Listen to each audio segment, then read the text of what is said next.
तो दोस्तों, एक और नया दिन और मैं बलजीत परमार हाजिर हूँ एक नई कहानी, एक नया किस्सा लेकर। आज आज की तीसरी कड़ी में आपको लेके चलते हैं एक बार फिर विखरोली में, जहाँ पर कैसे एक गैंगस्टरिज्म का शुरुआत होती। छोटे छोटे बच्चे कैसे गैंगस्टर बन गए बाद में और बहुत बड़े नाम बन के उभरे अंडरवर्ल्ड में। आज वो शुरुआती दिनों की बात की आखिरी कड़ी है और इसके बाद कल से हम उन बड़े लोगों की बात करेंगे जो विखरोली से निकले और क्या उन लोगों का एक दबदबा था, क्या एक पॉलिटिकल पहुंच थी, क्या उनके साथ साथ सैकड़ों नौजवान विखरोली के जुड़े, जिनमें से बहुत सारे या तो गैंगवार में मारे गए या पुलिस एनकाउंटर्स में मारे गए। कुछ पुराने एनकाउंटर स्पेशलिस्ट से भी बात हुई है जिन्होंने उस एरिया में ऑपरेशन किए थे। उनकी बात सब बड़े लेवल पे जो बातें हुई वो कल से शुरू करेंगे। आज जो पुराने ज़माने का दौर था, कहाँ से ये सब बातें शुरू होती हैं, कैसे शुरू होती हैं, उनकी बात आज करेंगे। कल जो हमने एपिसोड बनाया था उसमें एक छोटी सी गलती रह गई थी। वो गलती ये थी कि जो 2 मर्डर्स की हमने बात की थी, जो शुरुआती इन्फॉर्मेशन है, मैंने कल भी कहा था बहुत से लोगों को मालूम नहीं कि उस ज़माने में क्या होता था। बहुत सी सुनी सुनाई बातें चल रही हैं, आंखों देखा बयान करने वाले बहुत कम लोग हैं। लेकिन कल जो एक इन्फॉर्मेशन आई थी कि पोपट भाई जो व्यापारियों का लीडर बन गया था, जो अपनी एक दुकान ज्योति स्टोर चलाता था, उसका मर्डर जो था वो संजय राणे के हाथों से नहीं बल्कि एक और शख्स के हाथों में हुआ था जिसका नाम था सुरेंद्र कोठावसले उर्फ सुरखिया भाई। और उसी सुरखिया भाई ने मोहम्मद शेख का मर्डर भी किया था। बाकी कहानी सारी वही है, डिटेल्स वही हैं। बताने वाले से गलती से ये नाम बता दिया गया था। जो बाकी की संजय राणे की कहानी है वो सारी सही है। राजा का मर्डर उसी ने किया था और उसकी बिल्डिंग के नीचे छोटे बच्चों को लेके 2 बड़े लोगों ने जो मर्डर किया था वो संजय राणे का हुआ था। कहानी बाकी सारी सही थी। 2 इंसिडेंट में एक नाम गलत आ गया था, वो नाम आप याद रखिए जो आगे बहुत बार आएगा, सुरखिया भाई। उसने ये 2 बड़े मर्डर किए थे और उसके बाद उसका दबदबा उस पूरे इलाके में हो गया था। अब बात करते हैं कि उस इलाके में जो 3 बड़े, उस शुरुआती दिनों में जो 3 बड़े लोग थे, उनमें जो बड़े नाम निकल के सामने आते हैं वो आता है शंकर, जिसको शंकरिया भी कह देते थे। उसके बाद संतोष, उसका दोस्त संतोष मोरे, और तीसरा मंडिया भाई। ये 3 दोस्त थे, शंकर, संतोष और मंडिया। इन तीनों के बहुत सारे कारनामे उस इलाके में शामिल है, लेकिन इन सब में से डेयरिंग था संतोष। संतोष का जो पिता था वो पुलिस में कांस्टेबल था और इसलिए शायद उसको थोड़ी सी मदद पुलिस से मिलती थी। लेकिन कहा जाता है कि वो अपने बाप की भी नहीं मानता था, थोड़ा बहुत डरता था तो अपनी माँ से डरता था और अपनी बड़ी बहन से, बाकी किसी की नहीं सुनता था। और ये तीनों इतने खतरनाक लोग थे और तीनों अमरनायक के साथ अटैच थे ऐसा कहा जाता है। और उसने ही इनको, अमरनायक ने ही इनको सोफिस्टिकेटेड वेपन दी थी, जिनमें एक साइलेंसर वाली पिस्टल भी थी। कहा यह भी जाता है कि ये तीनों लोग जो है ये अपने ही उस एरिया की एक बिल्डिंग जो है 66 बिल्डिंग, उसकी टेरेस पे जाके अपने पिस्टल पे साइलेंसर लगा के फायरिंग की प्रैक्टिस किया करते थे। मतलब एक तरीके से, जैसे मैंने कहा कि बहुत लंबी बिल्डिंगें थी वो, जिनमें 80 के करीब घर एक बिल्डिंग में हुआ करते थे, 20 घर एक फ्लोर पे, तो 20 घरों की जो समझ लो टेरेस कितनी लंबी होगी। इतना दबदबा था कि टेरेस पे प्रैक्टिस करने लोगों को तो पता था, लेकिन आवाज़ नहीं आती थी क्योंकि पिस्टल्स पे साइलेंसर लगा होता था। तो इसी तरह की एक फायरिंग रेंज अरुण गवली ने दगड़ी चाल में भी बना के रखी थी। और इसी तरह की एक फायरिंग रेंज जो थी वो उस ज़माने में जो बड़े जो दादा लोग हुआ करते थे वो भी अपने अपने एरिया में एक जगह ऐसी रखते थे जहाँ पर अपने कारिंदों को फायर करने की ट्रेनिंग दी जाती थी। हुसैन उस्तरा का नाम आपने सुना होगा, जिसने सपना दीदी को ट्रेन किया था, जो दाऊद से अपने हस्बैंड अपने पति महमूद कालिया का बदला लेना चाहती थी। उसको पूरी की पूरी ट्रेनिंग हुसैन उस्तरा ने अपने घर के अंदर बनाई हुई फायरिंग रेंज में दी थी। वो भी किस्सा आपको हमने सुनाया था। इसी तरह करीम लाला का जो पठान गैंग था, उनकी की भी एक फायरिंग रेंज जो थी वो मुंबई के पवई इलाके में एक दरगाह के पास थी। पहाड़ों के साथ मिला हुआ एरिया था, जहाँ पे जाके वो अपनी सेक्लूटेड एक शांति, जहाँ से कोई बाहर से दिखाई नहीं देता था, बहुत बहुत बड़ा गेट लगा होता था, अंदर से एक छोटा सा झरना भी जाता था, और वहीं पे वो अपनी फायरिंग की प्रैक्टिस किया करते थे। तो हर बड़े लोगों ने अपने अपने तरीके से अपने लोगों को ट्रेन करने के लिए फायर आर्म्स के यूज़ के लिए इस किस्म की फैसिलिटीज़ बनाई हुई थी। लेकिन ये लोग जो एक लोअर मिडिल क्लास एरिया में रहते थे, कोई कवर्ड एरिया इतना बड़ा नहीं था जहाँ पे वो अपनी ट्रेनिंग कर सकते, इसलिए बिल्डिंग नंबर 66 उसकी टेरेस पे ये लोग फायरिंग प्रैक्टिस किया करते थे। तो ये वहीं के उस शुरुआती दौर की बातें हैं जहाँ ये यंगस्टर लोग 20, 21, 22 साल की उम्र के बड़े गैंगस्टर के साथ मिल गए और अपनी ट्रेनिंग क्राइम की दुनिया की लेनी शुरू कर दी। रिक्रूटमेंट के बाद जो ट्रेनिंग होती है वो सब वहीं लोकली कर लेते थे। एक दो किस्से जो बहुत से आपके सुनने वालों ने विखरोली से मुझे भेजे हैं, ख़ास तौर पे कन्नौमर नगर से, क्योंकि यही एक जिसको बोलते हैं ग्राउंड ज़ीरो थी क्राइम की उस ज़माने में, जहाँ से ये सब लोग निकले। उनमें जो मंडिया पंडगले करके जो मंडिया भाई, उसको बरकिया भी कहते थे, ये बिल्डिंग नंबर 200 में रहता था, 200 नंबर। और 200 नंबर बिल्डिंग बदनाम थी इसलिए कि वहाँ पे जितने क्रिमिनल रहते थे वो उनका कोई असूल नहीं था। वो लोगों से ज्यादती भी करते थे, पैसा मांगते थे, तंग करते थे, लड़कियों को छेड़ते थे, न्यूसेंस वैल्यू थी। इसलिए उस बिल्डिंग के गैंगस्टर्स का नाम मराठी भाषा में रखा गया था गड़ूल गैंग। अब गड़ूल जो मराठी शब्द है उसका मतलब होता है गंदा पानी। जो कहते जैसे पानी जब खड़ा होता है एक ही जगह पे तो वो बास मारने लग जाता है, बदबू मारता है। तो गंदे पानी को मराठी भाषा में गड़ूल कहते हैं। तो इन बिल्डिंग के लोगों का नाम गड़ूल गैंग रखा गया था। और बदकिस्मती से जो मंडिया भाई था और बरकिया, ये उस बिल्डिंग में रहता था, लेकिन उस बिल्डिंग के गैंगस्टर के साथ अटैच नहीं था।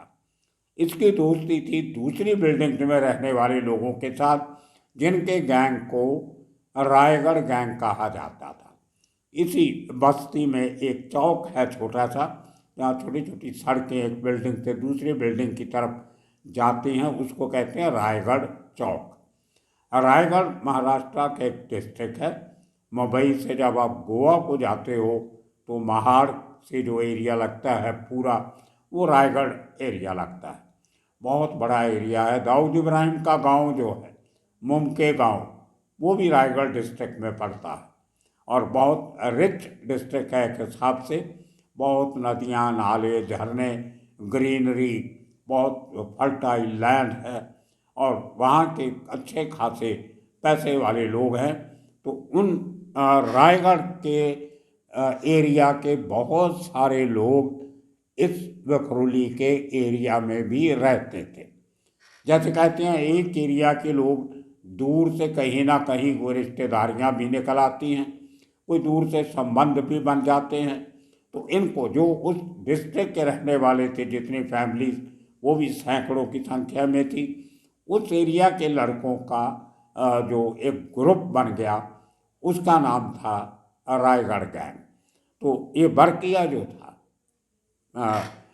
मंडिया भाई उर्फ बरकिया पंडगले, ये भी रायगढ़ का रहने वाला था और इन लड़कों के साथ ही उसका उठना बैठना था। लेकिन क्योंकि जैसे मैंने कहा, बदकिस्मती से वो गड़ूल गैंग वालों की बिल्डिंग में रहता था 200 नंबर में, इसलिए उसके उन लोगों से झगड़े होते रहते थे। अब एरिया तो एक ही है, बिल्डिंग अलग है, गैंग अलग हो गए, तो झगड़े तो होने लाजमी हैं। तो उन झगड़ों को लेके इसके लिए बहुत बार शंकर और संतोष को इसके झगड़े मोल लेने पड़ते थे। अब एक मेजॉरिटी एरिया में वो रहता है, दूसरे लोगों के झगड़ा हुआ तो ये इसको चुप रहना पड़ता था, आके शिकायत करता था। तो इसकी इज्जत रखने के लिए वहाँ पे 200 नंबर बिल्डिंग के लड़कों की मारपीट करने के लिए शंकर और संतोष ये जाया करते थे। तो इनका जो कंट्रोल था पूरा जो रायगढ़ गैंग का, वो खास तौर पे बिल्डिंग नंबर 62 से लेके 66 तक था। तो संतोष मोरे वो 66 बिल्डिंग में रहता था। संतोष के पिताजी पुलिस कांस्टेबल थे, मैंने आपको बताया।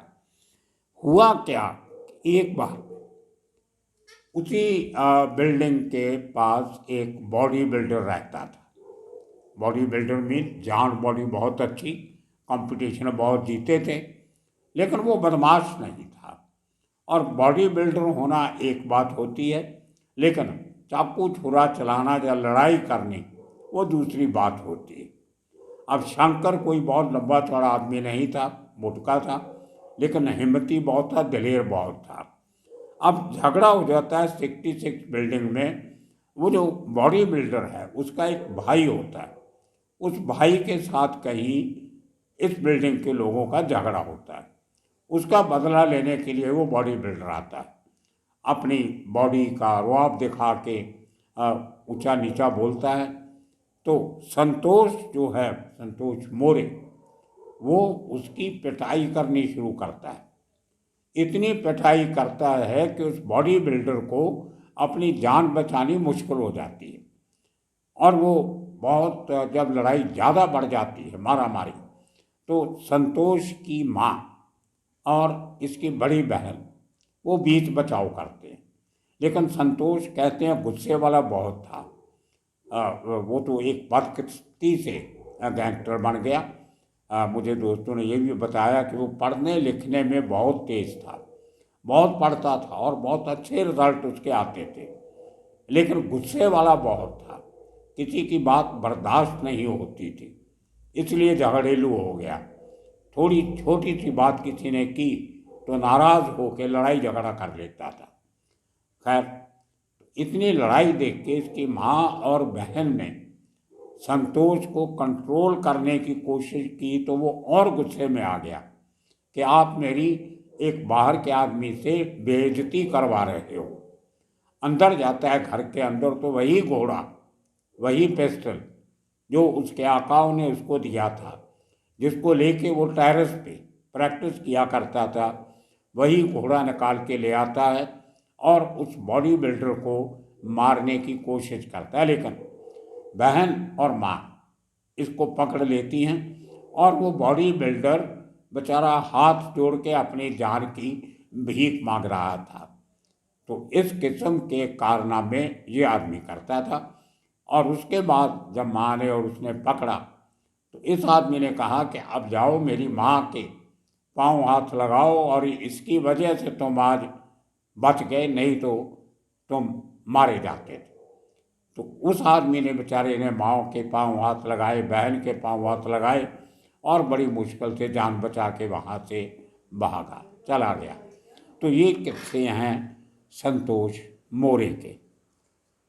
इसके साथ साथ इसी तरह का एक और साका आपको बताते हैं। उन्हीं बिल्डिंग में एक दूसरी बिल्डिंग थी जिसके नीचे एक म्यूनसिपलिटी स्कूल था। बिल्डिंग के अंदर ही छोटा सा प्राइमरी स्कूल चलता था बच्चों के लिए। तो वहाँ पे एक बार संतोष का, शंकर का और मंडिया का झगड़ा हो जाता है। जिस संतोष का जो एक भाई था छोटा, उसका नाम रूबी था शायद, उसके साथ झगड़ा होता है। तो ये लोग, जिन लोगों ने उस स्कूल के पास आके इसके भाई की मार पटाई की थी, उन तीनों चारों को पकड़ के लाते। वो गड़ुल गैंग के लोग थे, शंकर, संतोष और मंडिया। ये उनको स्कूल में ला के, क्योंकि शाम को स्कूल बंद हो जाता है, उस स्कूल के क्लासरूम में ला के उनकी थोड़ी बहुत पिटाई करते हैं और बैठा के रख लेते हैं। फिर अपने उस भाई को बुलाते हैं रूबी को कि ये लोगों ने तुम्हें मारा था, अब तू इनको मार। अब रूबी कोई संतोष की तरह बदमाश तो था नहीं, वो शरीफ आदमी था, लेकिन इन्होंने उसको भी इतना डराया कि तू इनको नहीं मारेगा तो हम इनको बोलेंगे तुम्हें मारने के लिए। अब देखिए वो जो लड़के थे वो उसके थोड़ा सा पास वाले इलाके के एक बहुत बड़ा बदमाश था, उसके खास आदमी थे। और वो बदमाश बाद में नगर सेवक भी बना मनसा का, जो राज ठाकरे की पार्टी है, महाराष्ट्र निर्माण सेना, MNS, उसका बाद में कारपोरेटर भी बना। और बहुत सालों तक उस इलाके में, क्योंकि महाराष्ट्रीयन इलाका था, लड़कों की सिम थी, राज ठाकरे के साथ थी, और बहुत बार वहीं से कारपोरेटर मनसा का ही बनते रहा। खैर, तो उस इतने बड़े आदमी के लड़कों को इन तीनों ने मिलके अपने भाई से पिटवाया ताकि हमारे भाई का डर निकले, आगे तो किसी से डरे नहीं, अपनी हिफाजत खुद कर सके। तो इस किस्म के किस्से दोस्तों उस ज़माने में होते थे। मेकिंग ऑफ अ गैंगस्टर जिसको कहते हैं। एक गैंगस्टर बनता कैसे है? उसका जिगरा बहुत बड़ा होना चाहिए, दलेर होना चाहिए, दुख दर्द बर्दाश्त करने वाला होना चाहिए, और रिस्क लेने वाला होना चाहिए, और अपनी जो भी, जिसको भी वो कहते हैं, उनकी इज्जत का सवाल है, उसके लिए मर मिटने को तैयार हो। बदला, रिवेंज, अगर वो अंडरवर्ल्ड में नहीं हो तो कभी खून खराबा नहीं हो। एक दोस्त के लिए, दोस्त की इज्जत के लिए किसी का मर्डर कर देते थे। कहा यह भी जाता है कि राजू विखरोली, जहाँ से ये पूरी कहानी शुरू हुई थी विखरोली की, राजू विखरोली ने भी पहला मर्डर जो किया था अपने दोस्त की बहन की इज्जत के लिए किया था। मंडिया उसका नाम बताया दोस्तों ने, वहाँ के सूत्रों ने।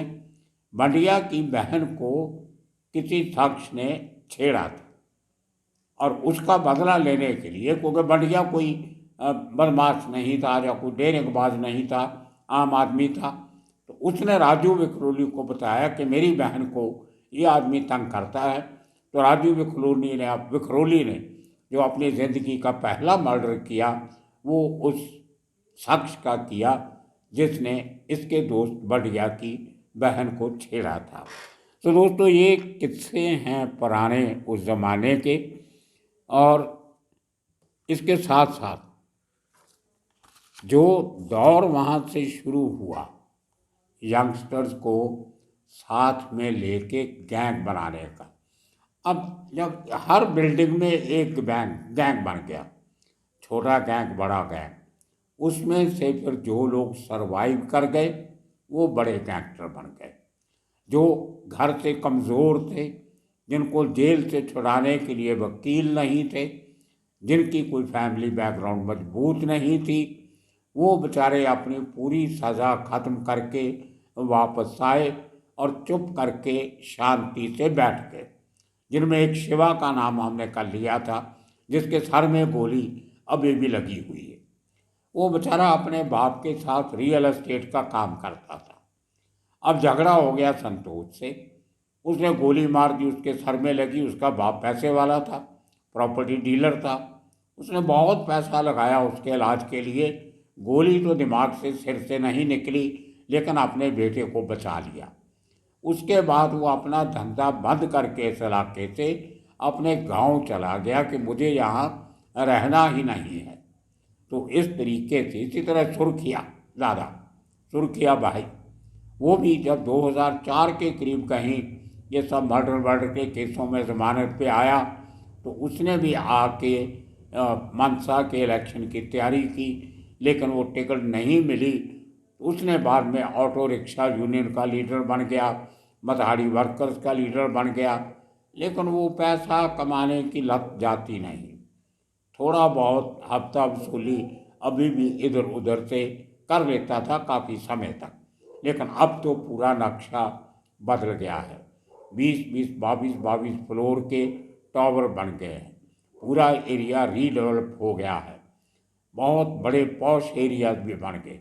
लेकिन पुराने लोगों को विखरोली के किस्से आज भी याद हैं। तो दोस्तों, कल से जिक्र करेंगे उन बड़े लोगों का जिनका अंडरवर्ल्ड में बहुत बड़ा रोल रहा है।